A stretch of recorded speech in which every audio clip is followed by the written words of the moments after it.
Give and Take by Adam Grant. Picture this.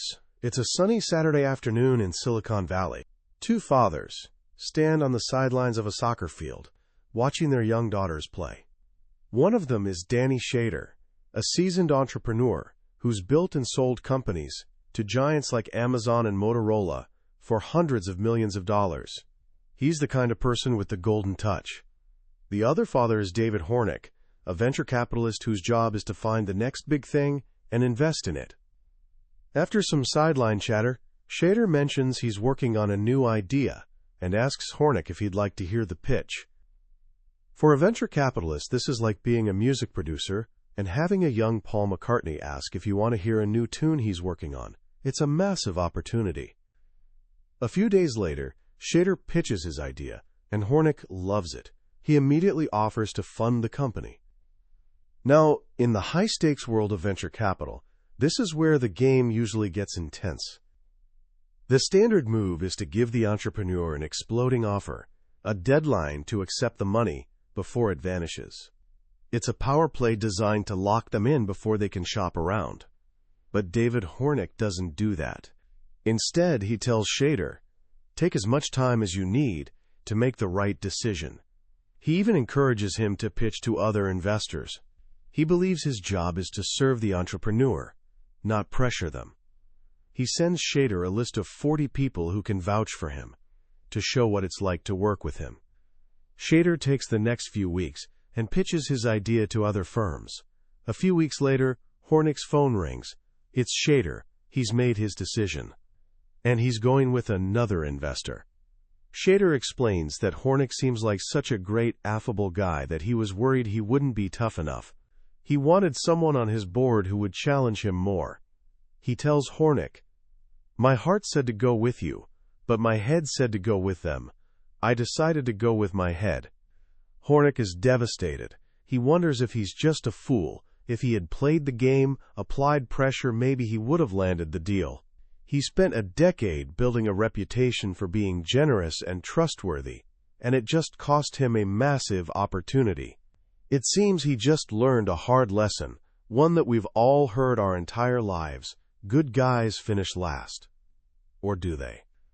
Today, we're diving into a book that shatters that very idea. It's called Give and Take by Adam Grant, and it presents one of the most revolutionary approaches to success I have ever encountered.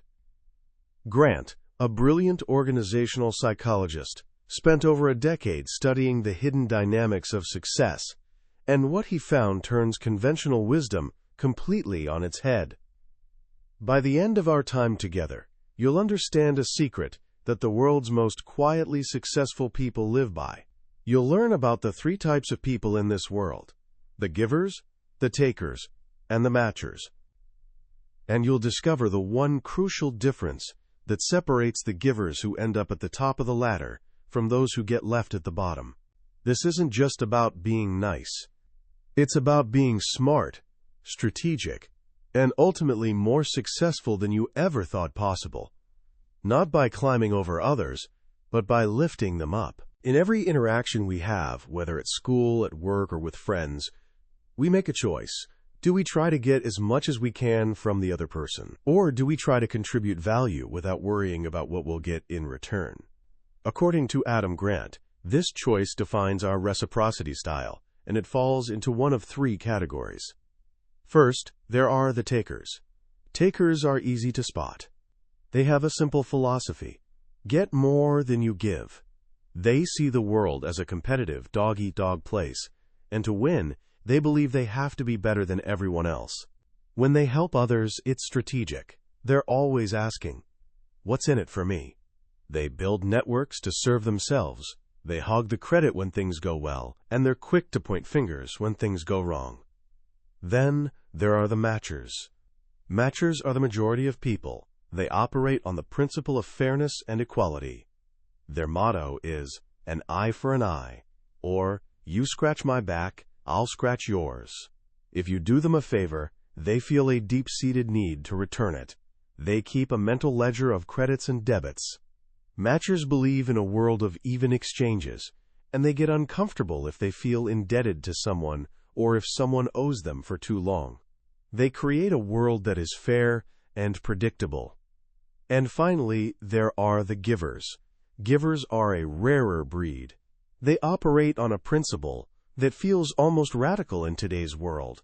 They prefer to give more than they get. They're other-focused, paying attention to what others need from them, rather than what they can get from others. This isn't about being a martyr or a saint.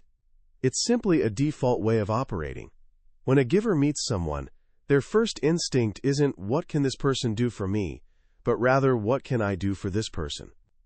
Now, if I were to ask you which of these three types is most likely to end up at the bottom of the success ladder, who would you pick? If you said givers, you'd be right. Across a wide range of professions, from engineering to medicine to sales, Grant's research shows that givers are often at a disadvantage. Engineers who are givers are rated as the least productive because they're so busy helping their colleagues that they don't get their own work done.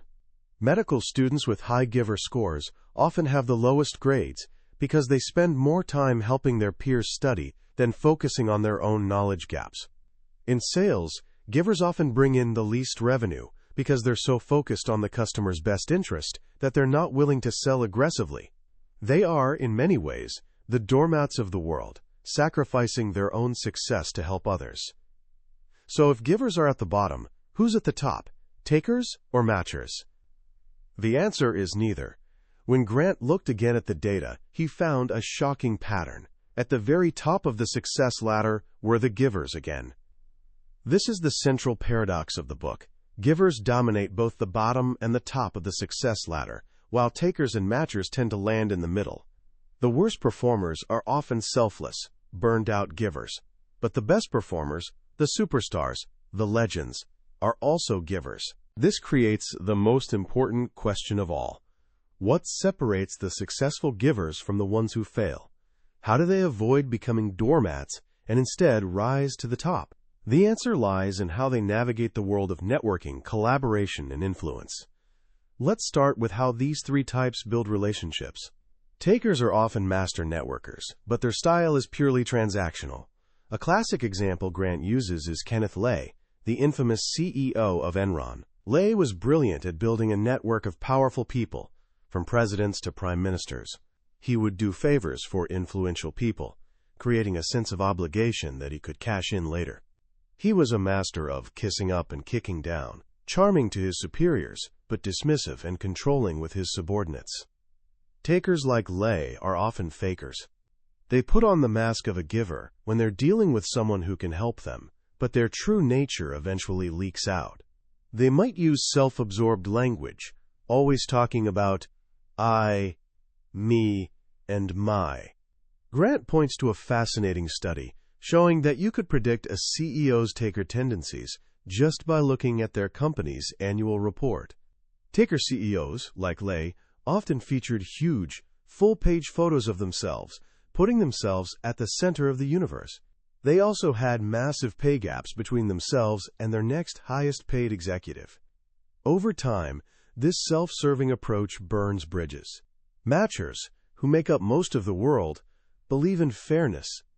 When they see a taker violate that principle, their instinct is to punish them. They gossip, spread negative reputational information, and warn others. In today's hyper-connected world, where reputations are more transparent than ever thanks to social media, it's much harder for takers to get away with their behavior. As Grant puts it, the long run is getting shorter. Successful givers, on the other hand, build their networks in a fundamentally different way. Their goal isn't to get something, it's to give something. Grant introduces us to a man named Adam Rifkin, a shy, introverted software engineer who Fortune magazine once named the best networker in America. He had more connections to the most powerful people on LinkedIn than anyone else on the planet, beating out famous CEOs and even the founder of LinkedIn himself. How did he do it? With something he calls the 5-minute favor. Rifkin believes you should be willing to do something for anyone that will take you 5 minutes or less. Making an introduction, sharing a piece of knowledge, giving some quick feedback. These are small acts of giving that cost him very little but can bring immense value to someone else. He does this without keeping score. He's not a matcher strategically giving to create an obligation. He's a giver who is simply looking for opportunities to help. And this creates a ripple effect. When you help people without any strings attached, matchers feel a desire to repay you, and other givers are inspired to pay it forward. You build up a reservoir of goodwill that is far more powerful than a network of transactional relationships. One of the most powerful concepts Grant explores is the idea of dormant ties. These are the people we used to know but have lost touch with. Old colleagues, classmates, friends from a previous life. We often feel awkward reaching out to them for help. But for a giver, reconnecting with a dormant tie is a goldmine. Because they've built a history of generosity, when they reach out after years of silence, people are often thrilled to hear from them and eager to help. Grant tells a fantastic story about Rifkin. In the early days of the internet, he created a fan website for the band Green Day, just for fun. A punk rock fan named Graham Spencer emailed him, suggesting he add links to real punk bands. Instead of ignoring it, Rifkin, acting as a giver, happily added the links. They lost touch. 5 years later, Rifkin was starting a company and needed advice. He remembered Spencer and reached out. It turned out that Graham Spencer had co-founded Excite, one of the biggest search engines of its time. Spencer not only met with Rifkin, but connected him with a venture capitalist who funded his company. A 5-minute favor, done years earlier with no expectation of return, came back in a life-changing way. This is the magic of a giver's network. It's not about what you can get. It's about what you can contribute. And over time, that generosity creates a force of goodwill that carries you forward. Now let's look at collaboration. How do givers work in a team? We often think of creative geniuses as lone wolves, difficult personalities who need to protect their brilliant ideas. Grant uses the example of the legendary architect Frank Lloyd Wright, a classic taker. He was a creative genius, but he was also known for stealing credit from his apprentices and exploiting those who worked for him. For a 9-year period in his career, Wright's productivity plummeted because he had isolated himself from the talented collaborators who helped bring his visions to life. In stark contrast, Grant introduces us to George Meyer, who many consider the comedic genius behind The Simpsons. Though he wasn't one of the creators, Meyer was the driving force in the writers' room for years. He was an idea machine, but he rarely took credit for his jokes. He would generate brilliant lines, give them to other writers, and let them get the credit on the script. He was more concerned with making the show as good as it could possibly be than with advancing his own name. This is what Grant calls expedition behavior, a term from mountaineering that means putting the group's success ahead of your own. By doing this, Meyer wasn't being a doormat. He was being a, quote, genius maker. He used his intelligence to amplify the capabilities of everyone around him. His generosity didn't make him invisible. Instead, it earned him immense respect and influence. The other writers trusted him, valued his opinion above all others, and wanted him in the room.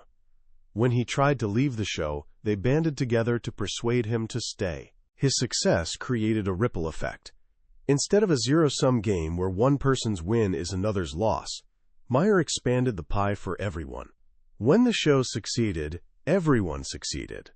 This brings us to another key difference. Takers are often consumed by the responsibility bias. They systematically overestimate their own contributions and underestimate the contributions of others.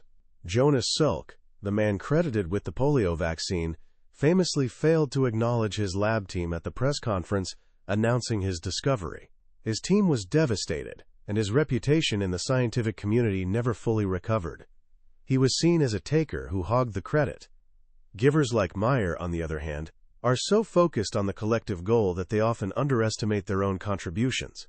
They're quick to use words like we instead of I, which fosters a psychologically safe environment where everyone feels they can contribute without fear of being judged or having their ideas stolen. This brings us to the subtle art of influence. How do you persuade people? Takers often use powerful communication. They speak assertively, project confidence, and try to establish dominance. They want to be the smartest person in the room, Successful givers, however, often use what Grant calls powerless communication. This might sound like a disadvantage, but it's surprisingly effective. Powerless communication involves things like expressing vulnerability, asking questions, talking tentatively, and seeking advice. Grant tells the story of Dave Walton, a brilliant lawyer who has a stutter. In his first closing argument before a jury, he was terrified. He stumbled over his words a few times. His opponent was a polished, experienced lawyer who spoke with flawless confidence. But after the trial, which Walton won, several jurors approached him. They told him they admired his courage for being a trial lawyer, despite his stutter. His vulnerability made him seem more human, more real, and more trustworthy. It wasn't that he won because of his stutter, but it helped him connect with the jury on a human level. This is an example of the pratfall effect. When a highly competent person shows a small vulnerability, like spilling coffee on their suit, it actually makes them more likable. It humanizes them. Givers are naturally more comfortable with this because they aren't obsessed with projecting an image of perfection. Asking questions is another form of powerless communication that givers use masterfully. Takers love to provide answers to show how smart they are. Givers ask questions because they are genuinely curious about the other person's perspective. Bill Grumbles, a former executive at HBO, became a top salesman simply by asking questions. He let his customers talk, and in doing so, he learned exactly what they needed, while making them feel heard and respected. Seeking advice is perhaps the most powerful strategy of all. When you ask someone for advice, you're not just getting information. You are showing them that you value their expertise and judgment. It's a form of flattery that also invites them to become a partner in your problem-solving. Grant tells the story of a research scientist named Annie, who was about to lose her job due to a plant closure, unless she accepted a transfer that would force her to abandon her MBA program. Instead of making demands, she simply asked a manager in HR for advice. "If you were in my shoes, what would you do?" That one question turned the manager into her advocate. The manager, now invested in Annie's problem, started lobbying on her behalf, which eventually led to the company providing Annie with a seat on the corporate jet to fly back and forth to finish her degree. By asking for advice, she transformed a potential conflict into a collaborative partnership. So we've seen how givers can succeed. But what about the givers at the bottom? What are the traps they fall into? And how do the successful ones avoid them? This is where Grant introduces the crucial distinction between being selfless and being otherish. Selfless givers are the ones who burn out. They have high concern for others but low concern for themselves. They give their time and energy away until there's nothing left. They become doormats. This often happens because they feel like they're giving into a vacuum, with no sense of the impact they're making. Grant conducted a fascinating study at a university call center where fundraisers were burning out from constant rejection. The givers were the least productive. But then he arranged for them to spend just 5 minutes with a student who had received a scholarship funded by their work. Suddenly, they could see the tangible impact of their efforts. In the following weeks, their productivity skyrocketed, far surpassing the takers and matchers. Giver burnout isn't about giving too much. It's about not seeing the difference your giving makes. Successful givers are not selfless, they are otherish. They care about benefiting others, but they also keep their own interests in their rearview mirror. They look for ways to help others that are not at their own expense. One way they do this is by chunking their giving instead of sprinkling it. Instead of helping in small, scattered moments throughout the day, which can be distracting and draining, they set aside dedicated blocks of time for giving. Research shows that people who perform 5 acts of kindness in a single day are significantly happier than those who spread them out over a week. Chunking makes the impact feel more salient and less like a constant drain. The other major trap for givers is being exploited by takers. Successful givers learn to practice sincerity screening. They start by trusting others, but they pay attention to how people act over time. They learn to distinguish the agreeable fakers from the genuine givers, and even the disagreeable givers, people who may be gruff on the outside but are generous at their core. When they identify a taker, successful givers don't become takers themselves. They shift their style and become matchers. They adopt a strategy of generous tit-for-tat. They'll cooperate and give, but if someone takes advantage of them, they'll reciprocate by acting more cautiously and demanding fairness, just as a matcher would. But they remain generous, occasionally giving the taker a chance to redeem themselves. This protects them from being endlessly exploited. Finally, givers overcome their natural reluctance to be assertive, especially in negotiations, by becoming advocates for others. Many givers, and women in particular, are hesitant to negotiate hard for themselves because they worry about being seen as demanding or selfish. But studies show that when they negotiate on behalf of someone else, a friend, a colleague, their family, they become incredibly effective and assertive advocates. Their giving nature is channeled into fighting for others. Samir Jain, a man who was a pushover his whole life, transformed into a powerful negotiator when he received a job offer. He stopped thinking about it as what was best for him and started thinking about what was best for his family. Suddenly, he had the courage to push for what was fair, and he ended up negotiating a package worth over $70,000 more than the initial offer. He was being otherish, advocating for others whose interests were aligned with his own. This all leads to the final beautiful idea in the book, how we can create more givers in the world. Often, people act like takers or matchers because they assume everyone else is. It becomes a self-fulfilling prophecy. But environments can be designed to encourage giving. Grant highlights FreeCycle, the online community, where everything must be given away for free. People often join to get free stuff, a taker's motive, but they quickly see that the norm is giving. They see their neighbors, people just like them, contributing. This shared identity and visible norm of giving shifts their behavior. They start giving too, because they want to be part of the community.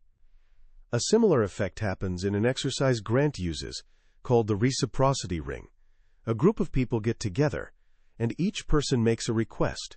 The rest of the group then pools their knowledge and connections to help. In this public setting, even takers are motivated to contribute because they know their reputation is on the line. It becomes a win-win. They can do good and look good at the same time. And this is where the real transformation can happen. When someone, even a taker, repeatedly makes the choice to give, they begin to see themselves differently. The behavior starts to shape their identity. They start to see themselves as a giver. Let's go back to that soccer field. David Hornick, the venture capitalist who lost the deal, didn't stay devastated for long. The entrepreneur, Danny Shader, couldn't shake the feeling that he had made a mistake. He was so impressed with Hornick's character that he went back and found a way to bring him into the deal, even though it meant diluting his own ownership. Hornick's reputation as a giver didn't just win him back that deal, it became his greatest asset. He has one of the highest signing rates in the venture capital industry. Why? Because entrepreneurs know that he genuinely has their best interests at heart. He's not trying to win at their expense. He's trying to help them win. And in the long run, as everyone roots for him to succeed, he wins too. His story, and all the stories in this book, point to a profound truth. Success isn't a zero-sum game. It's not about taking the biggest slice of the pie. The most enduring form of success is about making the pie bigger for everyone. Takers may win the sprint, but givers win the marathon. They build deeper relationships, stronger reputations, and create a world where everyone has a chance to rise. They prove that you don't have to be ruthless to get ahead. You can be generous, you can be helpful, and you can still end up on top. As we wrap up our journey through Give and Take, I want to take a moment to reflect on what makes this book so powerful. For years, the narrative of success, especially in the Western world, has been dominated by the image of the lone genius, the ruthless competitor, the individual who claws their way to the top. What Adam Grant does so brilliantly is offer a different story, a story that feels not only more hopeful, but also more true to the best parts of our nature. The most profound lesson for me is the distinction between being selfless and being otherish. This is the key that unlocks the whole puzzle. Before reading this, many of us might think that to be a good person in the professional world means we have to sacrifice our own ambitions. We have to be selfless, let others walk all over us, and accept that we'll probably finish last. Grant liberates us from that false choice. He shows us that the most successful givers are not martyrs. They are ambitious, just like takers and matchers. They simply pursue their ambitions in a way that lifts others up along with them. Being otherish is about understanding that your goals and the goals of others don't have to be in conflict. It's about looking for the win-win. It's about asking, how can my success benefit others? And how can their success benefit me? This mindset shifts you from a scarcity mentality, where there's only so much pie to go around, to an abundance mentality, where you believe you can always make the pie bigger. This idea has practical, immediate applications in our lives. Think about how you approach your relationships. Are you keeping a scorecard like a matcher? Are you strategically looking for what you can get, like a taker? Or are you looking for small, 5-minute favors you can do for people, without any expectation of return? Just starting there, with small acts of generosity, can begin to shift the entire dynamic of your network. Here are a couple of simple actions you can take, starting today, to put these principles into practice. First, reconnect with a dormant tie. Think of one person you haven't spoken to in over a year, an old colleague, a friend from school, and send them an email. But here's the key: don't ask for anything. Instead, just say you were thinking of them, ask what they're working on, and see if there's any way you can help them. This simple act rekindles a connection and reinforces your identity as a giver. Second, when you're facing a negotiation or a difficult conversation, try shifting your perspective. Instead of thinking only about what you want, think about who you are advocating for. Maybe it's your family, your team, or a cause you believe in. When you frame your assertiveness as an act of service to others, you'll find a strength and confidence you didn't know you had. Ultimately, Give and Take is more than just a business book. It's a blueprint for a different way of living. It suggests that the most meaningful and sustainable path to success is not a battle to be won, but a contribution to be made. It reminds us that our legacy is not defined by what we achieve for ourselves, but by what we enable others to achieve. The takers leave behind a trail of burned bridges. The matchers create a balanced, transactional world. But the givers, the otherish givers, are the ones who create a ripple effect of success that spreads far beyond themselves, making the world a little bit richer for everyone. That was a deep dive into Give and Take by Adam Grant. We've explored the main ideas today, but I have to be honest with you. A summary is just the appetizer. The full meal, the real nourishment, comes from reading the book yourself. It's in the quiet moments when a story clicks, or a single sentence reframes a problem you've been wrestling with for years. This podcast is here to help you decide if a book deserves your precious time. If anything we've talked about today sparked a light in you, I encourage you to grab a copy. Reading it isn't just about learning new concepts. It's an experience that can fundamentally change how you see your role in the world and your path to success. The link to the book is in the description. Also, if you found this summary valuable, please do me a small favor and hit that like button and subscribe to the channel. It tells me that this work is making a difference for you, and it ensures you won't miss our next journey into another life-changing book from the billionaire's bookshelf. Let's keep growing together.